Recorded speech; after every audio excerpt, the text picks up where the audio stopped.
Video like जरूर कर लीजिए और ऐसे वीडियो लगातार फ्री में पाने के लिए चैनल को तुरंत सब्सक्राइब कर लीजिए और बेल आइकन को जरूर टैप कर लीजिए ताकि आगे भी सारे वीडियो आपको मिलते रहे। यूट्यूब में फॉलो करते हैं तो प्लीज ये वाला फ्री टेलीग्राम चैनल जरूर ज्वाइन कर लीजिएगा। सारे नोटिफिकेशन सारे अपडेट यहीं पे आते हैं, ध्यान रखिए। Hello everyone, welcome you all to study for civil services. और आज अपनी डेट हो चुकी है 1 तारीख। आपको मैंने कहा ही था कि अब हम लोग अगले महीने की करंट अफेयर को स्टार्ट करें। आप सभी लोग जानते हैं कि करंट अफेयर्स पूरे के पूरे आपको कवर अप करने हैं, कुछ भी आपको यहाँ पर नहीं छोड़ना है। तो अब हमारे जो करंट अफेयर्स को हम लोग शुरू कर रहे हैं वो करंट अफेयर्स फेब्रवरी के स्टार्ट हो रहे हैं। अब हम लोगों का वो कंप्लीट हो गया है पूरा फेब्रवरी का।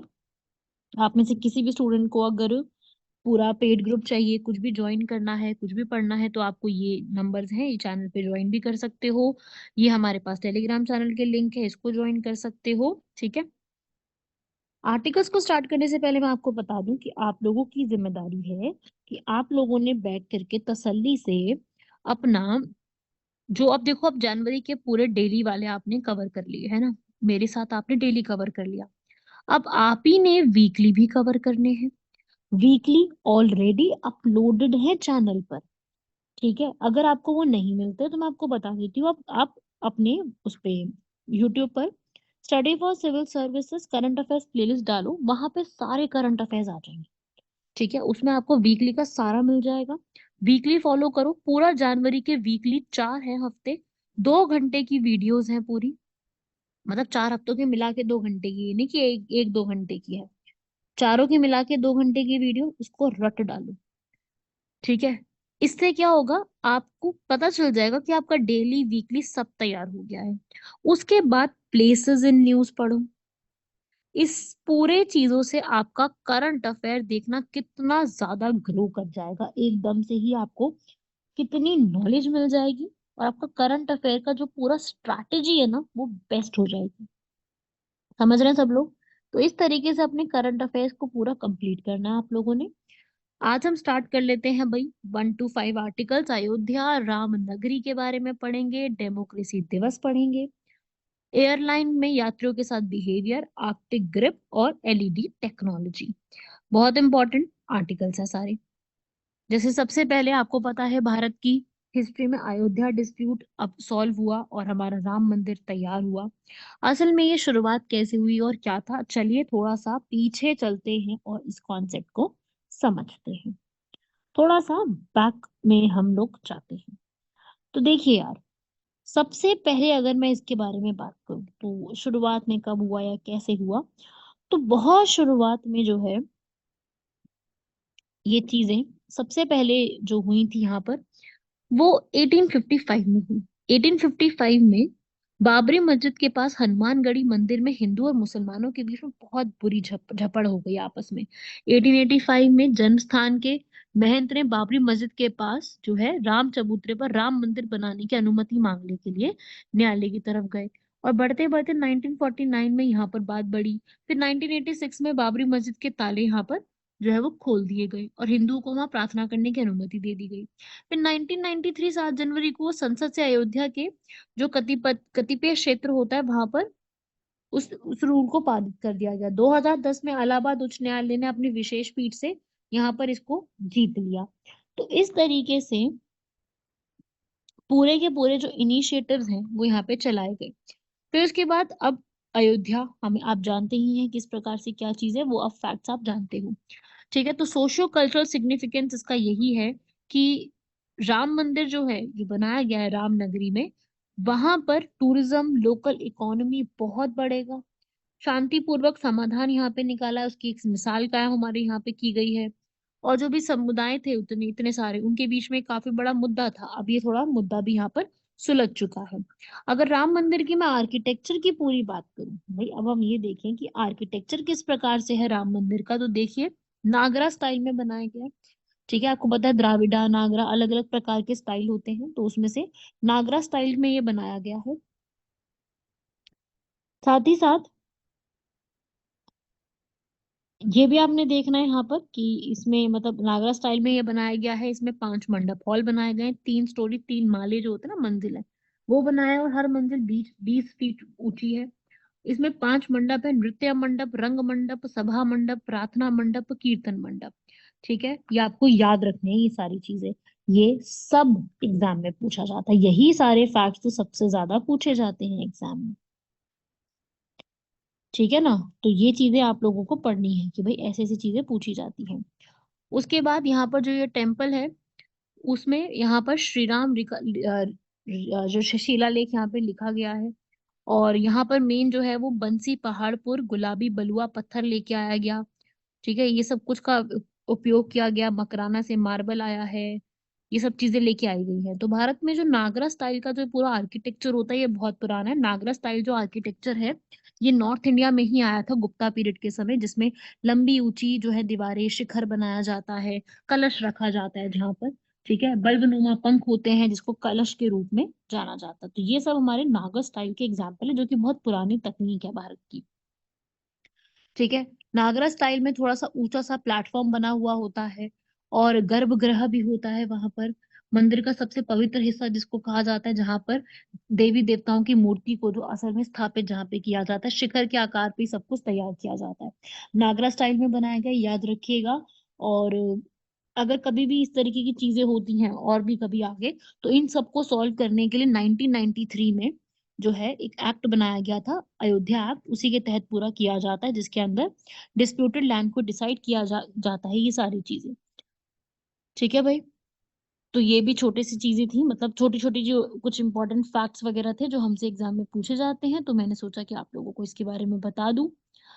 ठीक है भाई, ये एग्जाम में सीधा सीधा, एग्जाम में तो सीधा ही सवाल आते हैं ना इन टॉपिक से, हम लोगों को पढ़ना है डिटेल में, लेकिन एग्जाम में से सीधा सीधा पूछा जाता है। क्लियर है भाई? फर्स्ट आर्टिकल आप लोगों को पूरा क्लियर हो जाना चाहिए। एग्जाम में पूछेगा तो आप लोगों के बारे में, आपको इसके बारे में एग्जैक्ट इन्फॉर्मेशन होनी चाहिए। बड़े भाई आगे इसके बाद अगले आर्टिकल की तरफ बढ़ते हैं। अगला आर्टिकल हम लोगों का यहाँ पर आता है, वो है डेमोक्रेसी डे। अभी वोटिंग डे मनाया गया था ना 25 जनवरी को। क्यों मनाते हैं 25 जनवरी को वोटिंग डे? क्योंकि इस दिन भारत में क्या हुआ था, इस दिन हमारी इलेक्शन कमीशन की स्थापना हुई थी, निर्वाचन आयोग की, इसलिए इसको राष्ट्रीय मतदान दिवस के रूप में भी जाना जाता है, इलेक्शन कमीशनर के दिन के रूप में। 14वें नंबर का राष्ट्रीय मतदान दिवस था हमारा इस बार का, जिसकी थीम थी nothing like voting, I vote for sure, ये थी। ठीक है, ताकि हमारे भारत में इलेक्शन जो है उसको सेलिब्रेट अच्छे से किया जा सके 25 जनवरी को, जिसके पहले अध्यक्ष बने थे सुकुमार सेन। ठीक है, हमारे भारत के संविधान में इलेक्शंस का मेंशन है, पूरा आर्टिकल 324 से 329 तक पूरा उल्लेख किया गया है इस बात का। ठीक है, ये आप पढ़ सकते हो वैसे तो यहाँ पर। और भारत के जो पहले इलेक्शंस भी थे, इंडिपेंडेंट इंडिया के इलेक्शन 25 अक्टूबर से 21 फरवरी तक पूरे पूरे लॉन्च किए गए थे। ठीक है, आप ये सारे फैक्ट्स जो हैं, ये सारी बातें जो हैं, वो अपने नोट्स में ऐड कर सकते हो, लिख सकते हो, क्योंकि ये सब हमसे पूछा जाता है। ठीक है ना, ये सब एग्जाम के लिए जरूरी बन जाते हैं। ये सारे फैक्ट छोटे छोटे से फैक्ट्स हैं, लेकिन पूछे जाते हैं एग्जाम में। ठीक है, 2 फेजेस में पहला हुआ था, थोड़े मोटे फैक्ट पूछ लेता है फर्स्ट इलेक्शन के, तो मुझे सोचा कि आपको पता होना चाहिए। इंडिया ने बहुत सी नंबर ऑफ पॉलिटिकल पार्टीज को देखा है उसके बाद से। ठीक है, उसके बाद नंबर, पहले कांग्रेस ही थी, उसके बाद जनता पार्टी, अभी आरएसएस, करते करते हमारी बहुत सारी यहाँ पर पॉलिटिकल पार्टीज नई नई बनती गई।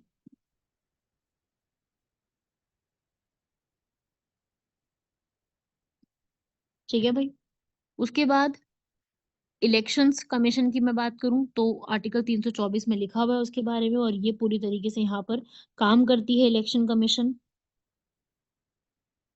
और इलेक्शन प्रोसेस को चलाने का, कौन कौन से इलेक्शंस कराती है, लोकसभा, राज्यसभा, स्टेट असेंबली, और ठीक है इन सब के इलेक्शंस कराती है, पार्लियामेंट को अथॉरिटी देती है कि वो प्रॉपर तरीके से काम करे, पूरा चेक करती है इलेक्शन के बारे में, फ्री फेयर तरीके से इलेक्शन कराती है। ठीक है, और आरपीए एक्ट में भी लिखा हुआ है जो कि भाई एमपीज एमएलए के पास किस प्रकार की पावर्स रहेंगी वगैरह, वो भी यहाँ पर भी लिखा हुआ है। ठीक है ना, तो ये इस तरीके से है, छोटी मोटी चीजें हैं, इसके बारे में भी आपको दिमाग में रखना है। ये सारी बातें आपको एग्जाम के लिए पूछी जाती हैं। तो इसलिए मैं यहाँ पर आपको ये सब लिखवा रही हूँ ताकि आप लोगों को एक तरीके से क्लियर हो ये सारी बातें कि ऐसा ऐसा कब कब कहाँ पे क्या क्या चीजें लिखी गई हैं, ठीक है ना।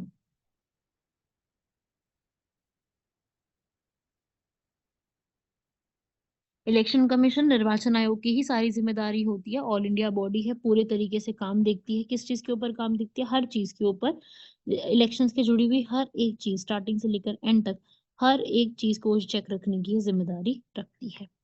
ठीक है भाई, यहाँ तक आपके फैक्ट्स क्लियर हो गए, इजी हैं सारे। ऐसे ही आता है एयरलाइन का निरंकुश बिहेवियर। क्या है भाई? 14 जनवरी को दिल्ली से गोवा की इंडिगो फ्लाइट थी, जिसमें एक फ्लाइट ने पायलट फ्लाइट मेंबर में बैठा हुआ पायलट को जाकर के थप्पड़ मार दिया। फ्लाइट 10 घंटे डिले थी। और ये ठीक था, देखिए एयरलाइन का मिसमैनेजमेंट है ठीक है, बट एक तरीके से ऐसा पैसेंजर का बिहेवियर, यात्रियों का बिहेवियर ये गलत है। ऐसा हुआ था ना, आपने सुना भी होगा। एयरलाइंस जो है वो पहली बात तो यात्रियों को सूचित करना उनको जरूरी है कि उनकी किसी भी निरंकुशता के चलते उनको गिरफ्तार किया जा सकता है। उसमें निरंकुशता में सारी चीजें आती है, आप किस तरीके से फिजिकली अब्यूज करते हो, आप धूम्रपान करते हो, आप मादक पदार्थों का सेवन करते हो, ठीक है, आप किस कुछ भी इस तरीके की चीजें करते हो तो आप पे कुछ ना कुछ कार्रवाई यहाँ पे की जा सकती है। ये बात उनको यहाँ पर समझानी पड़ेगी, उनको ये बात बतानी पड़ेगी, जो कि उन लोगों को अभी भी समझ में नहीं आ रहा है। ठीक है, तभी तभी तो ऐसी चीजें हो रही है, वरना ऐसे तो उस तरीके से कौन करता है? उन्होंने की ये चीजें सारी। ठीक है, तो ये चीजें हैं। अब इस तरीके का बिहेवियर होगा तो फिर उस व्यक्ति को तो पूरा दे दिया गया समझाने के लिए। यहाँ पर पता चला कि ऐसा ऐसा हुआ था उस समय, जिसमें अब इसको चेक करने के लिए पूरी एक कमेटी बैठेगी। अब उस कमेटी में कौन कौन लोग होते हैं? उसमें एक सेशन जज होंगे चेयरमैन के रूप में, और उस जगह के एयरलाइंस के रिप्रेजेंटेटिव, बाकी जगह के representative, consumer dispute redressal forum में जाएगा ये पूरा। 30 दिनों में मैटर डिसाइड होगा कि भाई क्या है क्या चीज है। फ्लाइंग बैन रहेगा उस पैसेंजर के ऊपर जिसने ये हरकत करी है। ठीक है, इस तरीके की चीजें हैं। अब आपके भी यहाँ पर पैसेंजर्स के लिए भी 3 तरीके के लेवल होते हैं। लेवल 1, किसी ने निरंकुश बिहेवियर किया है, शरीर के हाव भाव से डराया है, मौखिक तरीके से बोला है, मादक पदार्थों का है। ऐसे लेवल 2, लेवल 3 करके ये सब किए गए हैं। लेवल 2 के अंदर है धक्का देना, लात मारना, हाथ से मारना, इस तरीके से करना। लेवल 3 में लाइफ थ्रेटनिंग, जीवन घातक व्यवहार आते हैं, जिसमें उसने कोई भी स्टिंग ऑपरेशन कर दिया, शारीरिक हिंसा करने की कोशिश की, मतलब इस तरीके की चीजें लेवल वाइज है, उस हिसाब से उनको सजा जो है वो दी जाती है। लेवल के हिसाब से चीजें देखी जाती है कि भाई वो उसने किस प्रकार से क्या चीजों को किया है, उस हिसाब से ही उस व्यक्ति को भी सजा मिलती है। राइट। तो पेनल्टीज भी दी जाती है इसके लिए। 30 दिनों का पूरा एक प्रावधान रहता है। उसके बाद डीजीसीए पूरा देखते हैं, उसको नो फ्लाई लिस्ट में डाल देती है, उसको भाई इतने टाइम तक वो फ्लाई नहीं कर सकता व्यक्ति, ये भी उनको यहाँ पर दिया जाता है। तो इस तरीके से पूरी एक यहाँ पर आप यूं कह लीजिए एक उनको समाधान और पूरी सारी चीजें यहाँ पर उनको दिया जाता है। समझ गए? तो इस प्रकार से ये चीज जरूरी भी है, बहुत जरूरी है लोगों को, वरना समझ ही नहीं आएगा ये चीजें।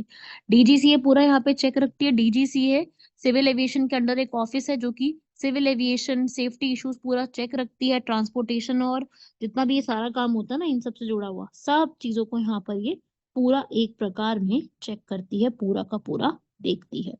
समझे? तो ये है डीजीसीए का पूरा पूरा काम। ये उनके काम के अंडर ही आता है सब कुछ। डीजीसीए ने भी यही बोला है कि भाई इस तरीके की चीजों को जो है वो बर्दाश्त नहीं किया जाएगा, ये चीजें आगे से नहीं होनी चाहिए। बिल्कुल सही बात है, ये चीजें कहीं पर भी नहीं होनी चाहिए, ये चीजें सारी की सारी टॉलरेट भी नहीं करनी चाहिए। गलत है, ऐसा कुछ भी अगर हो रहा है तो वो पूरे तरीके से गलत है। आप लोग भी इस बात को अग्री करेंगे मेरे साथ कि जो भी इस तरह की अगर कोई भी चीजें होती हैं तो बिल्कुल ही गलत है वो चीजें।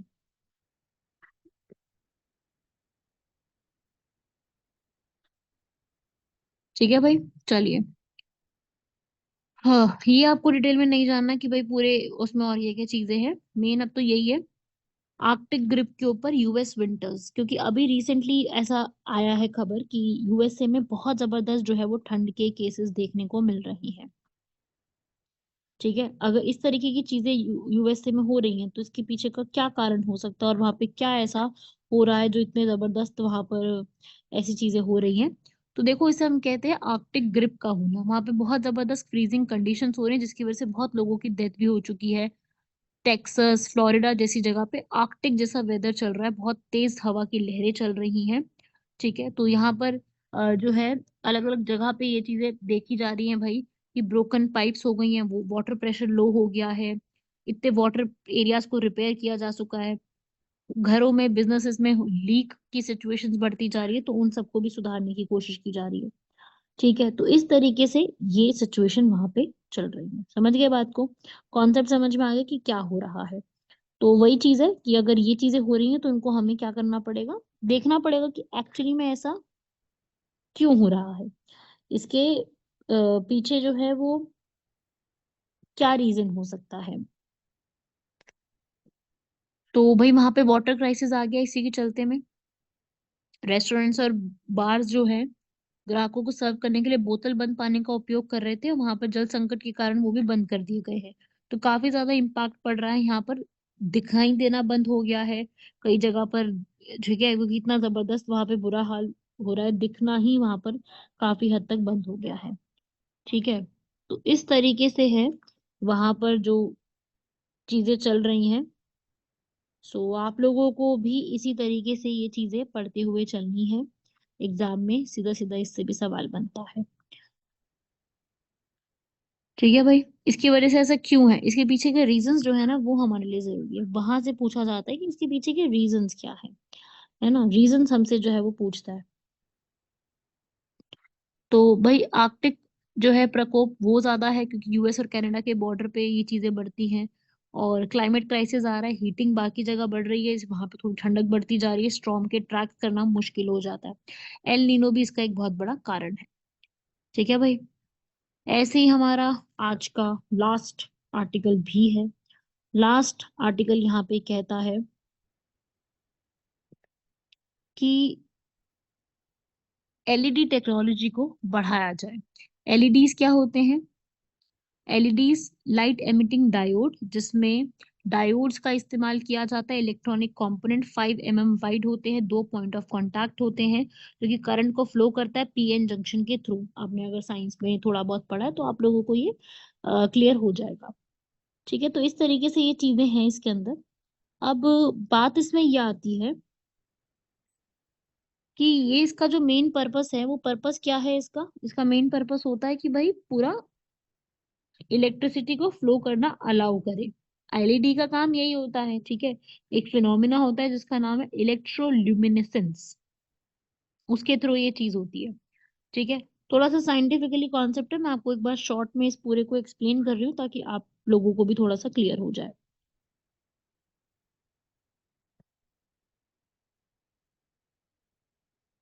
तो यहाँ पर ये जो पूरा फ्रीक्वेंसी है उसकी मैच कर जाती है अगर इलेक्ट्रोमैग्नेटिक स्पेक्ट्रम से, तो वहां पर डायोड जो है वो लाइट यहाँ पे एमिट करना शुरू कर देता है। उसमें कलर स्पेक्ट्रम्स भी होते हैं, तीनों प्राइमरी कलर हमारे रेड ग्रीन ब्लू यहाँ पे यूज किए जाते हैं, और इस तरीके से ही पूरा एक इलेक्ट्रिसिटी प्रोड्यूस करने का पूरा स्टेप यहाँ पे लिया जाता है। साइंटिस्ट जो है यहाँ पर इस तरीके से इन्वेंशन करके एलईडीज जो है काफी इफेक्टिव रहते हैं, काफी पावर एफिशिएंट रहते हैं, कलर्स वगैरह भी उसमें काफी अलग अलग टाइप के आते हैं। तो एक छोटा सा आर्टिकल इसके ऊपर था। आगे आता है direct tax to GDP ratio India के अंदर। डायरेक्ट टैक्स जितने आते हैं भारत में, और उसमें जो जीडीपी है भारत का, उनका आपस में रेशो किस प्रकार से है, और उसमें क्या क्या चेंजेस और क्या क्या चीजें होनी चाहिए। तो देखिए भाई, इंडिया में डायरेक्ट टैक्स और जीडीपी जो है वो 15 साल में सबसे ऊंचा आज तक पहुंच गया है। ठीक है, और 54% हमारे जितना भी टैक्सेस कलेक्शन होता है उसका 54% यही चीज से आता है। और टैक्स बायोमेंसी जो है वो 2.52 से अब थोड़ी सी कम हो गई है। ठीक है, ये छोटे से फैक्चुअल इंफॉर्मेशन थी ये सारी, जो कि आपको पता होनी चाहिए। These are just the factual information. ऐसे ही आज का सेकंड क्वेश्चन है स्क्रैप। स्क्रैप मतलब क्या होता है? जो भी वेस्ट मटेरियल है उसका हम क्या यूज करते हैं आज के टाइम में स्टील की प्रोडक्शन के लिए।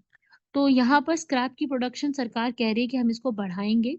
यही आज का मेंस का भी क्वेश्चन है, क्योंकि हम लोगों ने 2047 तक ये वादा किया है कि 50% हम स्क्रैप का शेयर बढ़ाएंगे स्टील प्रोडक्शन में। जितनी भी स्टील में प्रोडक्शन की जाती है उसमें 50% जो है वो स्क्रैप रहेगा। ठीक है, नेशनल स्टील पॉलिसी भी इसके लिए 2017 में आई थी, और अभी के टाइम पे 30 से 35% स्क्रैप रहता है, लेकिन 50% तक ले जाने की यहाँ पर पूरी सिफारिशें रखी गई है। ठीक है, 300 मेट्रिक टन की स्टील कैपेसिटी हो जाएगी 2030 तक। धीरे धीरे करके इसको इंक्रीज किया जाएगा। तो वही आपके पूरा एक्सप्लेनेशन है। अब इसको इम्प्लीमेंट करने में काफी चैलेंजेस भी रहेंगे। टेक्नोलॉजी उस तरीके की होनी चाहिए ताकि हम लोग ऐसी चीजों को अंजाम दे सकें, है ना। ये भी तो जरूरी है ना कि ऐसी टेक्नोलॉजी भी तो हो। भारत में टेक्नोलॉजी होगी तो सही रहेगा इस चीज को लेकर के। स्टील मेकिंग के काम में स्क्रैप स्टील कहते हैं उसको, वर्ल्ड स्टील एसोसिएशन भी इसको काम कर रही है। और इसमें सबसे बड़ी बात पॉल्यूशन कंट्रोल होगा। ठीक है, मिनरल और एनर्जी रिसोर्सेज यहाँ पे कम करेंगे, बिकॉज आयरन से उसको एक्सट्रैक्ट करने में बहुत ज्यादा समस्याएं होती हैं। तो वो एक आसान हो जाएगा अगर हम इस तरीके की चीज करते हैं। ठीक है, तो रिसाइकिल किया होगा स्टील स्क्रैप तो उसमें बहुत ज्यादा कम चीजें निकलती है। उसके अंदर रिसाइकिल करना आसान है, एमिशंस भी आसान हो जाते हैं। तो इस प्रोसेस के थ्रू ये सारी चीजें यहाँ पर की जा सकती हैं।